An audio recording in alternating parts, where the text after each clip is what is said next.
Hi hello ಎಲ್ಲರಿಗೂ ನಮಸ್ಕಾರ. ಎಲ್ಲರೂ ಚೆನ್ನಾಗಿದ್ದೀರಾ ಅಂತ ಭಾವಿಸ್ತಾ ಇವತ್ತಿನ ಪುಟ್ಟ ವ್ಲಾಗ್ನ ಸ್ಟಾರ್ಟ್ ಮಾಡ್ತಾ ಇದ್ದೀನಿ. ಏನಪ್ಪ ಇವತ್ತಿನ ವಿಶೇಷದ ವಿಡಿಯೋ ಅಂತಂದರೆ ತಮ್ಮನಲ್ಲಾಗಲಿ ನೋಡಿರ್ಬೋದು 5 ನಿಮಿಷದಲ್ಲಿ ಪರ್ಫೆಕ್ಟಾಗಿ ನಾನು ಸ್ಯಾರಿ ಪ್ರಿಪ್ಲೇಟಿಂಗ್ ಆ್ಯಂಡ್ ಫೋಲ್ಡಿಂಗ್ ಹೇಗೆ ಮಾಡ್ಕೊಳ್ಳೋದು ಅಂತೇಳಿ ತೋರಿಸ್ತಾ ಇದ್ದೀನಿ.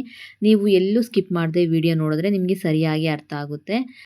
ಅಳತೆ ಪ್ರಕಾರ ನಾನು ತೋರಿಸ್ಕೊಡ್ತಾ ಇದ್ದೀನಿ ನಿಮಗೆ ಸೀರೆ ಪ್ರಿಪ್ಲೇಟಿಂಗ್ ಆಮೇಲೆ ಫೋಲ್ಡಿಂಗ್ನ.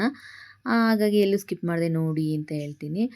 ಈಗ ನಾನು ಸೆರಗಿನ ಬಲಭಾಗದಲ್ಲಿ ನೀಟಾಗಿ ಪ್ಲೇಟಿಂಗ್ ಹೇಗೆ ಮಾಡೋದು ಅಂತೇಳಿ ತೋರಿಸ್ತಾ ಇದ್ದೀನಿ. ಮೇಲ್ಭಾಗ 4 ಇಂಚು, ಒಳಭಾಗ 3 ಇಂಚು ಈ ರೀತಿ ನೀಟಾಗಿ ಅಳತೆ ಪ್ರಕಾರ ಸರಿಯಾಗಿ ಅಡ್ಜಸ್ಟ್ ಮಾಡಿಕೊಂಡು ಪ್ಲೇಟಿಂಗ್ ಮಾಡ್ಕೊತಾ ಹೋದರೆ ನಮಗೆಲ್ಲೂ ಸಹ ಸೆರಗಿನ ಹೊರಗಡೆ ನೆರಿಗೆ ಕಾಣೋದಾಗಲಿ ಕಾಣೋದಿಲ್ಲ. ತುಂಬಾ ಚೆನ್ನಾಗಿ ಕೂರುತ್ತೆ, ತುಂಬ ಡೀಸೆಂಟಾಗಿ ಕಾಣುತ್ತೆ. ಮತ್ತು ಹಾಗಾಗಿ ನೀಟಾಗಿ ಅಳತೆ ಪ್ರಕಾರನೇ ಪ್ಲೇಟಿಂಗ್ ಮಾಡ್ಕೊತಾ ಹೋಗಿ ಅಡ್ಜಸ್ಟ್ ಮಾಡಿಕೊಂಡು ನಿಮಗೆ ಪ್ಲೇಟಿಂಗ್ ಮಾಡುವಾಗ ಕಷ್ಟ ಆಗುತ್ತೆ. ಹಾಗಾಗಿ ಯಾರಾದರೂ ಹೆಲ್ಪ್ ತೊಗೊಂಡ್ರೆ ಚೆನ್ನಾಗಿ, ಇಲ್ಲ ಅಂತಂದರೆ ಬೆಡ್ ಇರುತ್ತಲ್ವ ಆ ಬೆಡ್ಡಿಗಾದರೂ, ಇಲ್ಲ ಅಂತಂದರೆ ವಿಂಡೋ ಕಂಬ ಥರ ಏನಾದರೂ ಇರುತ್ತಲ್ಲ ಅಲ್ಲಿಗೆ ಕ್ಲಿಪ್ ಹಾಕ್ಕೊಂಡು ನೀವು ಪ್ಲೇಟಿಂಗ್ ಮಾಡ್ಕೊತಿದ್ರು ಸರಿನೇ. ಒಟ್ಟು ಹೆಲ್ಪಿಗೆ ಯಾರಾದರೂ ತಗೊಂಡ್ರೆ ಚೆನ್ನಾಗಿ ಅಂತ ಹೇಳ್ತೀನಿ. ಹಾಗೆಯೇ ನೀಟಾಗಿ ಅಡ್ಜಸ್ಟ್ ಮಾಡ್ಕೊಂಡು ನಿಮ್ಮ ಹೈಟಿಗೆ ಎಷ್ಟು ಬೇಕೋ ಅಷ್ಟು ಸೆರಗನ್ನ ಬಿಟ್ಕೊಂಡು ನೀವು ಪ್ಲೇಟಿಂಗ್ ಮಾಡ್ಕೊಳ್ತಾ ಹೋಗಬೇಕು. ನಾನು ಹೇಳಿದ ರೀತಿಯಲ್ಲೇ ಮಾಡ್ಕೊಂಡು ಹೋಗಿ. ಆವಾಗ ನಿಮಗೆ ಎಲ್ಲೂ ಸಹ ಸೆರಗಿನ ಹೊರಗಡೆ ಪ್ಲೇಟಿಂಗ್ ಕಾಣುತ್ತಲ್ಲ ಆ ಥರ ಕಾಣೋದಿಲ್ಲ. ಕೆಲವ್ರು ನೋಡಿ ಸೆರಗಿನ ಹೊರಗಡೆ ಪ್ಲೇಟಿಂಗ್ ಕಾಣ್ತಾ ಇರುತ್ತೆ, ಆ ಥರ ಎಲ್ಲ ಉಟ್ಕೊಳಕ್ಕೆ ಹೋಗ್ಬಿಟ್ಟು ಚೆನ್ನಾಗಿ ಕಾಣೋದಿಲ್ಲ. ಹಾಗಾಗಿ ಹೇಳ್ತಾ ಇರೋದು, ನಿಮ್ಮ ಅಳತೆಗೆ ಹೇಗೆ ಬೇಕೋ ಅದನ್ನ ಆ ಥರ ಮಾಡ್ಕೊಳ್ಳಿ.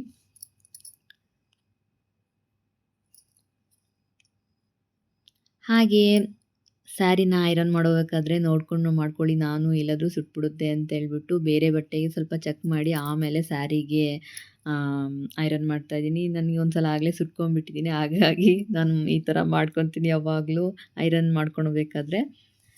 ಸ್ಟ್ರೈಟ್ನರಾಗಿ ಐರನ್ ಮಾಡ್ಕೋಬೋದು, ಅದು ಅಷ್ಟು ಚೆನ್ನಾಗಿ ಕೂತ್ಕೊಳ್ಳೋದಿಲ್ಲ. ಈ ಥರ ನಾವು ಐರನ್ ಬಾಕ್ಸಲ್ಲೇ ನಾವು ಸ್ಯಾರಿ ಪ್ರಿಪ್ಲೇಟಿಂಗ್ ಮಾಡ್ಬೇಕಾದ್ರೆ ಐರನ್ ಬಾಕ್ಸಲ್ಲೇ ಐರನ್ ಮಾಡಿದ್ರೆ ತುಂಬಾ ಚೆನ್ನಾಗಿ ಕೂತ್ಕೊಳ್ಳುತ್ತೆ. ಎಷ್ಟೊತ್ತಾದ್ರೂ ಹಾಗೇ ಇರುತ್ತೆ. ಹಾಗೆ ನಾವು ಇಲ್ಲಿ ಸೆರಗಿ ಮುಂದಿನ ಭಾಗ ಸೆರಗಿ ಇರುತ್ತಲ್ವ ಅದನ್ನು ಅಡ್ಜಸ್ಟ್ ಮಾಡಿಕೊಂಡು ಒಂದು 10 ಇಂಚಷ್ಟು ನಾವು ಸ್ವಲ್ಪ ಅಡ್ಜಸ್ಟ್ ಮಾಡ್ಕೊಬೇಕು. ನಂತರ 10 ಇಂಚಿಂದ ಇನ್ನೂ ಸ್ವಲ್ಪ ಕೆಳಗೆ ಸ್ವಲ್ಪ ಅಗಲವಾಗಿ ನಾವು ಪ್ಲೇಟಿಂಗ್ನ ಅಡ್ಜಸ್ಟ್ ಮಾಡ್ಕೋಬೇಕಾಗುತ್ತೆ. ಮೇಲಿಂದ ಕೆಳಗೆ ಸ್ವಲ್ಪನೇ ನಾವು ಅಡ್ಜಸ್ಟ್ ಮಾಡ್ಕೊಂಡು ಬರಬೇಕು. ನಾನು ಯಾವ ರೀತಿಯಲ್ಲಿ ಅಡ್ಜಸ್ಟ್ ಮಾಡ್ಕೊಳ್ತಾ ಇದ್ದೀನೋ ಅದೇ ರೀತಿಯಲ್ಲಿ ಅಡ್ಜಸ್ಟ್ ಮಾಡಿಕೊಂಡ್ರೆ ನಿಮಗೆ ಸ್ಯಾರಿ ಅನ್ನೋದು ತುಂಬಾ ಚೆನ್ನಾಗಿ ಕೂತಿರುತ್ತೆ. ಎಷ್ಟೊತ್ತಾದ್ರೂ ನೀವು ಹೇಗೆ ಕೂತ್ಕೊಳ್ತೀರೋ ಹಾಗೆ ಆ ಸೀರೆನೂ ಕೂತ್ಕೊಳ್ಳುತ್ತೆ. ಅಂದರೆ ಎಲ್ಲೂ ಸಹ ಮೆಸ್ಸಿ ಆಗೋದಿಲ್ಲ ಅಂತ ಹೇಳ್ತಾ ಇದ್ದೀನಿ.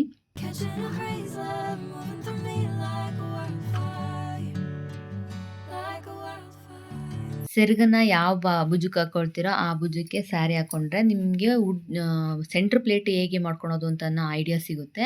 ಹಾಗೆ ನಾನು ಸೆರಗು ಹಾಕ್ಕೊಳ್ಳೋ ಭುಜಕ್ಕೆ ಸೆರಗನ್ನ ನಾವು ಪ್ಲೇಟಿಂಗ್ ಮಾಡ್ಕೊಂಡಿದ್ವಲ್ಲ ಅದನ್ನ ಹಾಕ್ಕೊಂಡು ನಂತರ ಸೆಂಟ್ರ್ ಪ್ಲೇಟ್ ಮಾಡ್ಕೊಳ್ತಾ ಇದ್ದೀನಿ. ಇದು ಹೇಗೆ ಮಾಡ್ಕೊಳ್ಳೋದು ಅಂತಂದರೆ ನಮ್ಮ ಬಲಗೈ ಇರುತ್ತಲ್ಲ, ಬಲಗೈಯಿಂದ ನಾವು ಮಾಡ್ಕೋಬೇಕಾಗುತ್ತೆ. ಬಲಗೈಯಿಂದ ಎಡಗೈಗೆ ನಾವು ಈ ರೀತಿ ಪ್ಲೇಟಿಂಗ್ ಮಾಡ್ಕೊತಾ ಹೋದರೆ ನಮಗೆ ಸರಿಯಾಗಿ ಸೆಂಟ್ರ್ ಪ್ಲೇಟ್ ಅನ್ನೋದು ಆಗುತ್ತೆ. ನಾವು ನಮ್ಮ ಕೈ ಎಷ್ಟು ಉದ್ದ ಇರುತ್ತೋ ಅಷ್ಟು ಉದ್ದ ನಾವು ಉಜ್ಜರ್ಗೆ ಬಿಡಬೇಕು. ಅದನ್ನು ಬಿಟ್ಟು ನಾವು ಪ್ಲೇಟಿಂಗ್ ಮಾಡ್ಕೊಂಡು ಹೋದರೆ ಚೆನ್ನಾಗಾಗುತ್ತೆ. ನೋಡಿ ನಾನು ನೀಟಾಗಿ ಅಡ್ಜಸ್ಟ್ ಮಾಡಿಕೊಂಡು ಪಿನ್ ಹಾಕ್ಕೊಳ್ತಾ ಇದ್ದೀನಿ. ಅರ್ಥ ಆಗ್ತೈತೆ ನಿಮಗೆ ಅಂತ ಅಂದ್ಕೊಂಡಿದ್ದೀನಿ. ಎಲ್ಲೂ ಸ್ಕಿಪ್ ಮಾಡದೆ ನೀಟಾಗಿ ನೋಡ್ಕೊಂಡು ಹೋದರೆ ನಿಮಗೆ ಸ್ಯಾರಿ ಪ್ರಿಪ್ಲೇಟಿಂಗು ಅರ್ಥ ಆಗುತ್ತೆ. ನಾನು ತುಂಬಾ ಪರ್ಫೆಕ್ಟಾಗಿ ತೋರಿಸ್ತಾ ಇದ್ದೀನಿ. ಕೆಲವು ಕಡೆ ಸ್ಯಾರಿ ಪ್ರಿಪ್ಲೇಟಿಂಗ್ ನಾನು ಬೇರೆ ವಿಡಿಯೋಗಳೆಲ್ಲ ನೋಡಿದ್ದೀನಿ, ಆದರೆ ಸ್ಕಿಪ್ ಮಾಡಿರ್ತಾರೆ ಅವರು. ನಾನು ಎಲ್ಲೂ ಸಹ ಸ್ಕಿಪ್ ಮಾಡದೆ ನೀಟಾಗಿ ತೋರಿಸ್ಕೊಡ್ತಾ ಇದ್ದೀನಿ. ನೀವು ಸ್ಕಿಪ್ ಮಾಡದೆ ನೋಡಿದ್ರೆ ಅರ್ಥ ಆಗೋದಿದು ನಾನು ಹೇಗೆ ಮಾಡ್ತಾಯಿದ್ದೀನಿ ಅನ್ನೋದು.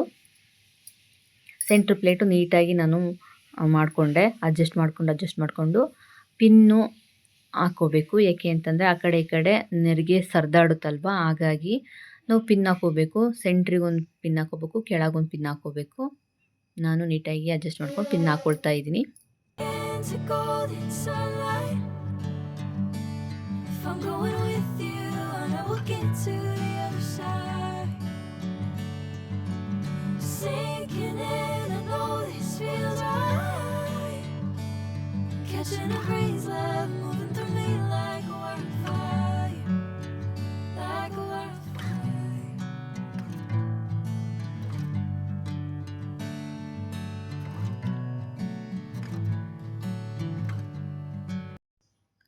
ನಾನು ನೀಟಾಗಿ ಐರನ್ ಮಾಡ್ಕೊಳ್ತಿದ್ದೀನಿ ಪಿನ್ನೆಲ್ಲ ಹಾಕ್ಕೊಂಡ್ಬಿಟ್ಟು.